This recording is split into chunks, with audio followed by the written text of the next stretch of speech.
మనం ఏమనుకుంటాం, ration card సన్న బియ్యం ఉచితంగా వస్తున్నాయి కదా మనం అనుకుంటాం. రేషన్ కార్డు సన్న బియ్యం కొన్న నువ్వు కిరాణా షాపులకు పోయి కిలో నూనె కొన్న తర్వాత దీని మీద ఉచితంగా తీసుకున్న దీని మీద మిలిగిన పైసలు నీకు పోయి కిరాణా షాపులో నూనె ప్యాకెట్ కొంటే దాని మీద పోతే మళ్ళీ నీ పైసలు. ఈడ ఉచితం పెట్టిన ప్రభుత్వం ఆడ ఇంకో కాడని కథనం చేసి లాగుతుంది.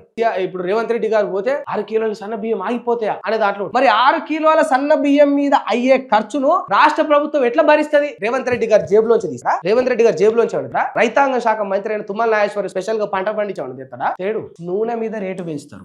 మనకు నూనె మీద రేటు పెంచుతారు, మనకు పెట్రోల్ మీద రేటు పెంచుతారు, మనకు డీజిల్ మీద రేటు పెంచుతారు, మనం తొడుక్కునే బట్టల మీద రేటు పెంచుతారు. చెప్తే సిగ్గుపోతుంది కానీ మనం లోపలేసుకునే డ్రాయర్ బనీన్ల మీద కూడా ట్యాక్స్, స్నానం చేసేటప్పుడు వాడే సబ్బు మీద కూడా ట్యాక్స్, ఆగే మందు మీద, కొన్న పాల ప్యాకెట్ మీద, ఛాయలేసే చాపత్త చక్కెర మీద కూడా అదనంగా పన్ను. ప్రతి దాని మీద రూపాయి పెంచుకుని కూడా కొన్ని కోట్ల రూపాయలు ఇట్లా ప్రజల నుంచి పీకుతారు తప్ప వీళ్ళు పీకి మనకు ఉచితంగా పెట్టేది ఏం లేదు. వీళ్ళు ఏదో పెద్ద కట్టలు కట్టి మనకు ఉచితంగా పెట్టేది ఏం లేదు. This is what actually happening. దీన్ని మనం గుర్తించగలిగితే వీళ్ళ ఉచితాలు మనకు అవసరం లేవని రియలైజ్ కావాలి.